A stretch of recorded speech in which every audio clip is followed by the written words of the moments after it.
Wonderful. Thank you for coming. It's a really good book, and I was excited to get a chance to read it early. Richard, I sort of wanted to introduce Thomas Willing a little bit to the crowd, because I'm conscious I hadn't heard of him, frankly, before I read this book. I think most people here hadn't. And that's the Economist. God, absolutely not. And I wanted to start where you started in the book, actually, which is there's this strange paradox about him, which is he both opposed the notion of independence, or at least voted against it, which for a founding father is pretty heretical as it goes. And then also was this financier who was very involved in actually making independence happen in a very concrete way. And kind of, I'd just love you to introduce us to this man and tell us about those contradictions to get us going. Yeah, he was the wealthiest man in America. He started the very first bank in the United States. He became the first central banker. He was feared. He influenced votes. He was very involved in the very tumultuous battle for the ratification of the Constitution. And a lot of folks voted for the Constitution for fear that Thomas Willing wouldn't approve their loan at the bank. So he's extremely powerful. He was a mayor. He was an assemblyman. He was a Supreme Court justice. He was about as involved, as influential as you could get. But he votes against the Declaration of Independence. It turns out, which when I first uncovered this fact, I tried to gloss over it, tried to hide it. I was mortified on his behalf because it's seeming heresy at America's most sacred moment.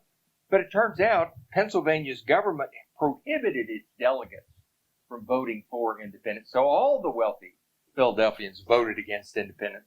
They had no reason to upset this very lucrative trade that they had. And it took the renegade Scotch-Irish Presbyterians and others coming into this country to force the vote for the Declaration of Independence. So the last thing I'll say in terms of this summary is you had this dynamic at that time fully developed of the coastal elites versus the middle and lower classes in the interior of the country. And that is a profound dynamic when it comes to the Declaration of Independence, and he was in the middle of that too. Absolutely. And there's sort of parallels you draw a little bit in the book to our present political conundrum that I think is worth returning to in a second. On kind of Willing himself, I mean, I'd just be really useful for the crowd, I think, to get a sort of thumbnail sketch of his life. He was described as America's first central banker. You just did just now. Was he a central banker? What did he do? Just what are the highlights for us? They know what we're dealing with. Well, he took over his father died when he was 23 years old, and he took over his merchant trading business, and he increased that merchant trading. Merchant trading was the glamour go-go business of that era. That was where the real wealth in the country was created. He increased the size of that business by 70 times over his life.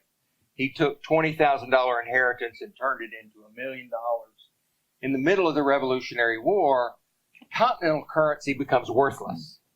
And they don't have any place to go to fund the back half of the war. This is 1780, 1781. And they start a bank. And they start a bank specifically because continental currency does not work anymore, and they need a source of money. So they finance the back half of the war. Then, of course, as we know, one of Willing's proteges, Alexander Hamilton, becomes Secretary of the Treasury and enacts two very important pieces of legislation around the refinancing of the debt and the creation of the first central bank of the country, which is a mammoth institution as compared to the size of the economy at that time. $10 million, so big that the government itself didn't have the money to finance it. It was privately financed institution. But it becomes by far the dominant institution at that time. It controls indirectly all the other banking activity. And he's personally responsible for, by my estimate, half the loans that are made from, call it 1781 to 1807 when he retires. Detail. I'll shorten my answer. No, I'm loving hearing about this. And just again to get a picture of the man, I mean, we contrast, I want to get to this more later, the sort of mad speculative frenzy that's going on in the financial system in the early days of the United States, which has so many resonances to the sort of questions today around, bubble and speculative assets and all that stuff. And Willing's kind of almost the reverse of that. You write about how the dividend payments he put out for the several decades he was running these major banks were astonishingly high for the time and also astonishingly stable. I mean, what was the kind of set of characteristics that lay behind that? I like to say that Americans were fully American from the very beginning. So the country starts in 1789. We have our first wild speculative crash in 1791. We have our second major crash in 1792. We have our third major financial crisis in 1796. And, speculators just become more speculative. They dust themselves off and they go right back at it. And in fact, it's fun because the Philadelphians are more involved in the 1791 crash. They all get burned. Many of them end up in debtor's prison. So they kind of chastened by 1792, but not the New York speculators. They go at it wildly. In the middle of all this, Willing is this somewhat miraculous combination of being very bold, but very conservative in terms of the capital ratios he maintains. Guys like Robert Morris buy 6 million acres of U.S. land fully on credit and ends up in debtor's prison and dies in poverty. Willing won't do that. He'll only invest in income-producing real estate property, and he turns that $20,000 into $1 million and dies one of the wealthiest men in the country. Yeah, and that's what gets to the question of his historical importance, it feels like, which is kind of underlying. Like, who is more important, Hamilton or Willing? There we go. Well, Steve's a Hamiltonophile, so I have to answer Hamilton. But they first meet each other when Hamilton is 16 years old in St. Croix. Willing is already the biggest merchant trading operation in the country and is 41 years old. And you have correspondence between the two of them about the trading of wheat flour. But Willing's more important, just so you'll know. Why have we never heard of Thomas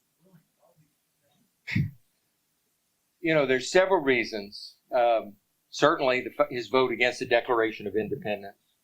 Another reason is, as he writes himself, he doesn't write about anything other than business. You don't have this personal information to get into. But I think the other thing is that historians neglect finance, banking, and economics. You can read some of the most detailed histories you want to read and know nothing about who paid for what. And, one of the quotes from George Washington is, the longest purse chiefly determines the event, is what he says about the Revolutionary War itself. Hamilton says almost the same thing.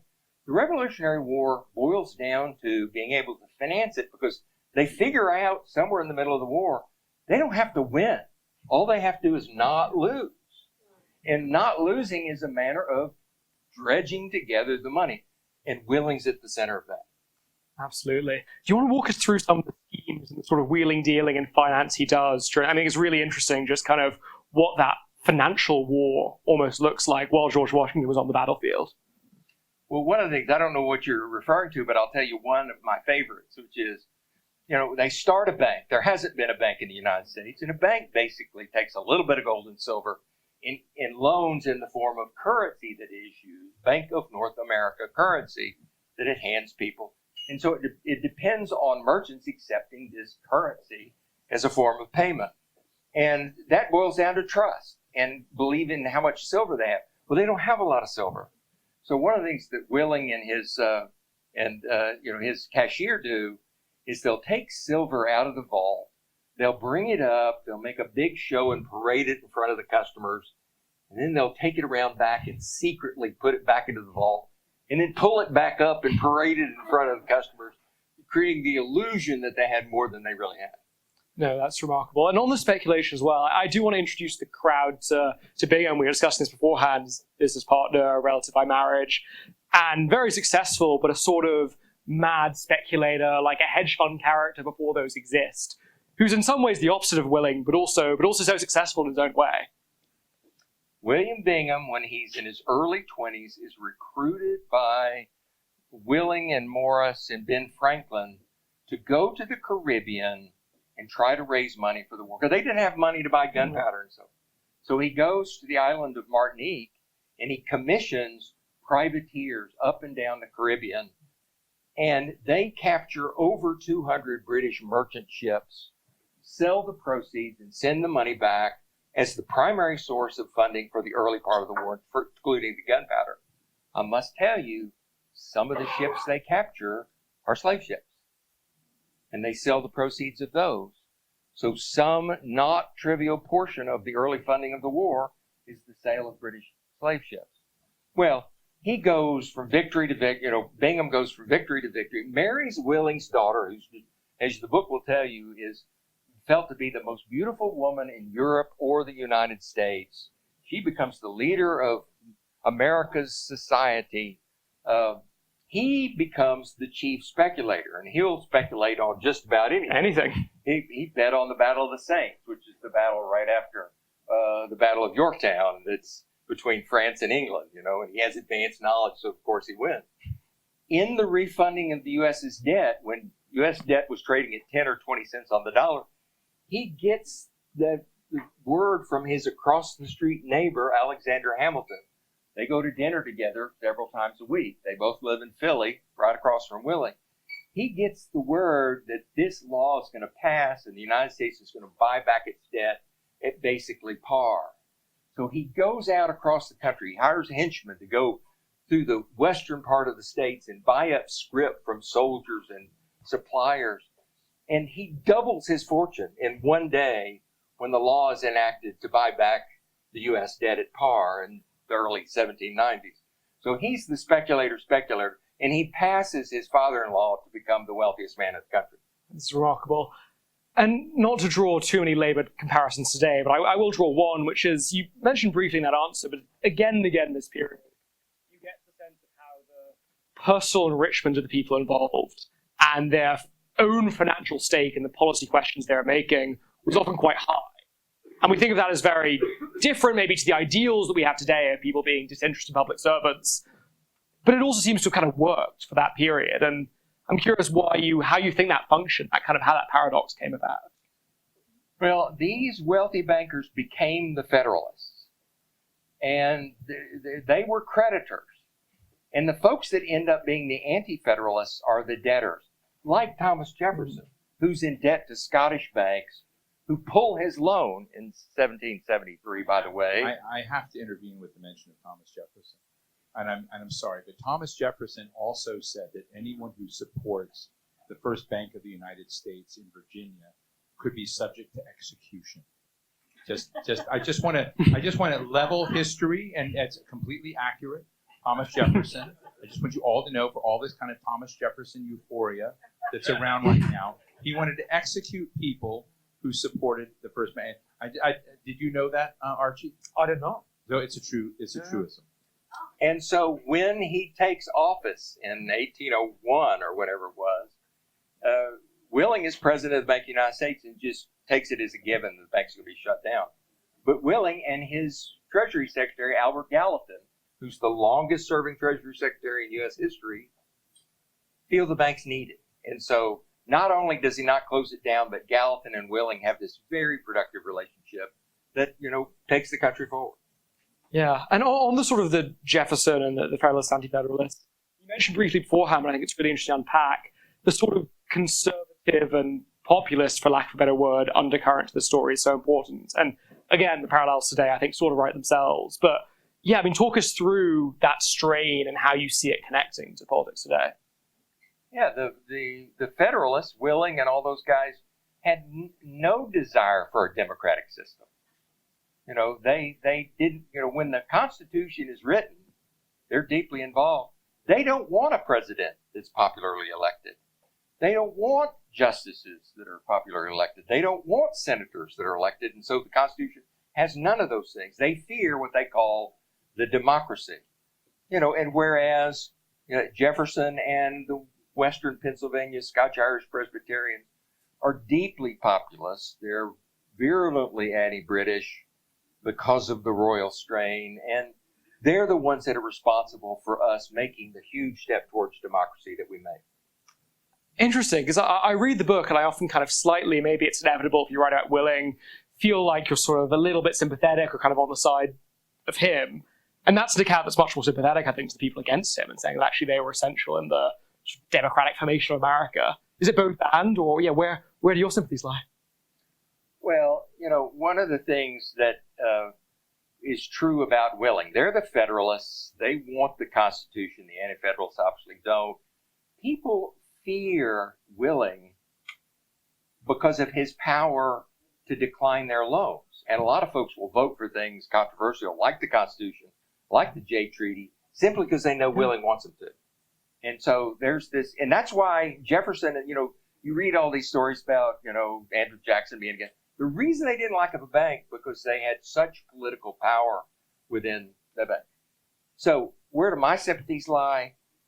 I think at the end of the day, the greatness of the people of that era is that with all the acrimony, they're able to meet in the middle again and again. However begrudgingly, however reluctantly, they compromise and we end up with a Declaration of Independence, with a Constitution, and a country that becomes the greatest democracy in the world because at the end of the day, they were civil and could sit down and come to agreement about things. So, Archie, can I ask a question? I suppose if you must. Yeah. If you must. So, you must. From Archie's perspective in the UK, if the British had successfully taken out Thomas Willing as a target, would the United States have made it?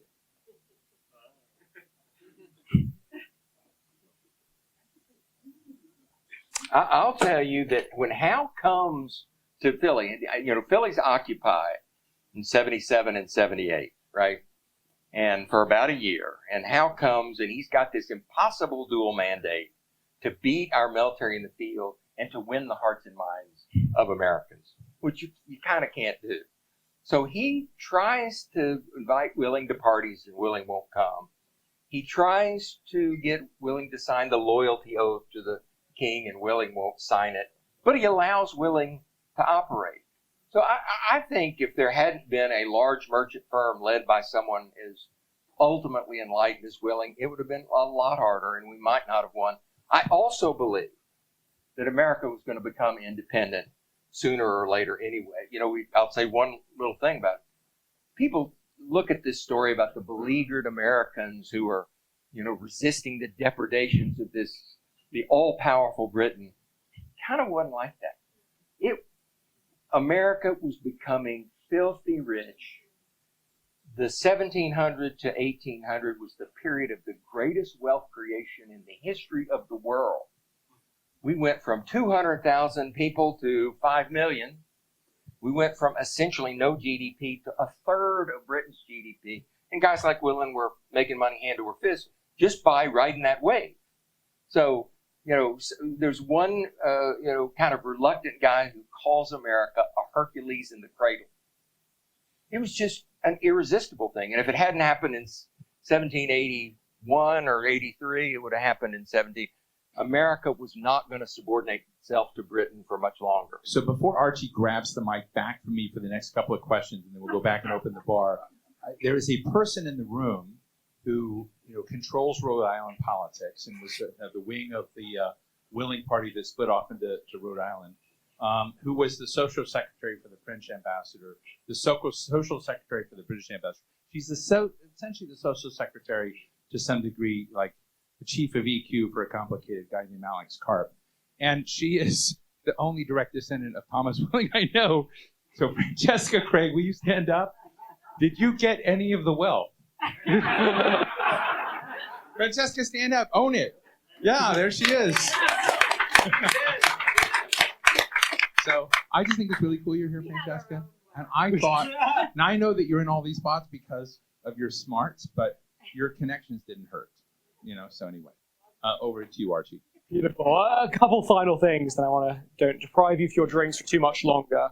Firstly, just quickly on the sort of inevitability of American independence question, which kind of lingers over this whole book. Willing, obviously, someone initially opposed. He takes this offer from the British, from Howe during the war, which you mentioned kind of 50 years beforehand could have maybe been enough to satisfy the Americans. Is there a British offer that would have been enough to keep Hercules in the cradle? He's pointing to a moment in 77 when Howe comes to Willing and says, we'll give you everything you were asking for in 1763. the repeal of the stamp, the currency, the Townsend, the intolerable acts.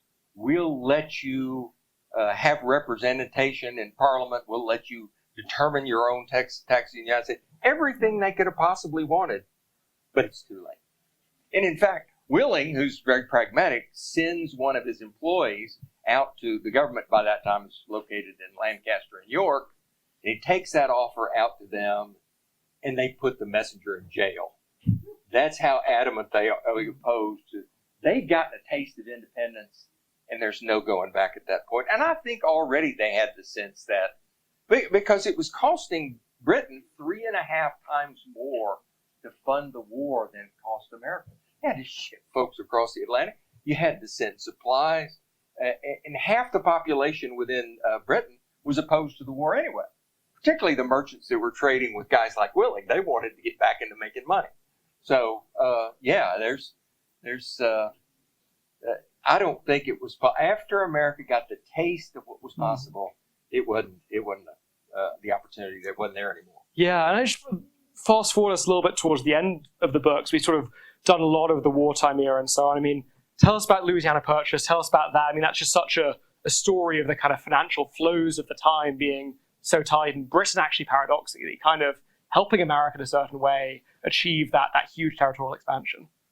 It's amazing because Willing marries Willing's granddaughter marries one of the Barings, and the Barings are the most powerful merchant family in London. So all of a sudden you have the most powerful banker in America and in London related. And so they do a few things together, including the Louisiana Purchase. And the Barings, America didn't have $15 million to buy the Louisiana Territory. So they have to finance it. And most of that comes from the Baring family. Jefferson, who had to acquiesce, right? Some of it comes from Willing. But the incredible thing to me, this happens in 1803. There's less than a year between the first war against Napoleon and the second war against Napoleon. And the Barings sort of let the British government know, because this $15 million is going to go into Napoleon's pocket. Why would a British banker do something that gave money to Napoleon at a time when war was being threatened? Well, I think the answer is the relative power of finance versus politics. And so they approve it, gets done. There's two little footnotes to this. One is that Napoleon was extracting a lot of wealth from places like Spain to prosecute his war. What this money, the Louisiana Purchase money, goes for is for his crowning at the Notre Dame Cathedral, which was massively expensive. So the Louisiana Purchase funds the crowning of Napoleon. The other thing to note is that territory became almost entirely slave states. So that purchase sows the seeds of the American Civil War. Yeah, it's remarkable. And, a testament to if Napoleon had someone like Thomas Willing, potentially he would not have taken that money and spent it all on a grand coronation. He would have stuck it in a bank, invested it more shrewdly. And there we are. One kind of final question from me, because I'm conscious, I think I can see Steve, well, he's not right now, but sort of staring me down, helping make sure I don't prevent you from getting to the bar for too much longer.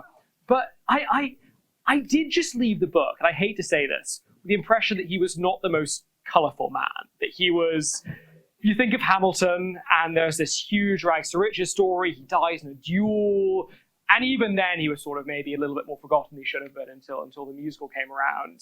And I'm just trying to picture the Willing musical, and I slightly struggle. And you can say it's because his correspondence was all business, which is true, but maybe that says something too about kind of who he was and what he thought about. I don't know, I mean, after spending so long with this man, do you think he'd be fun at a dinner party?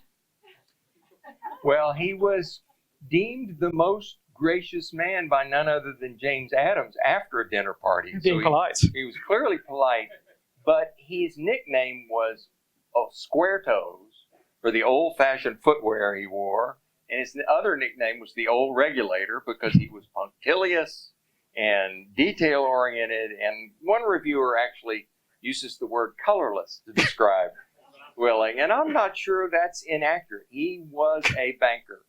He was the model of discretion. He was the model of dependability.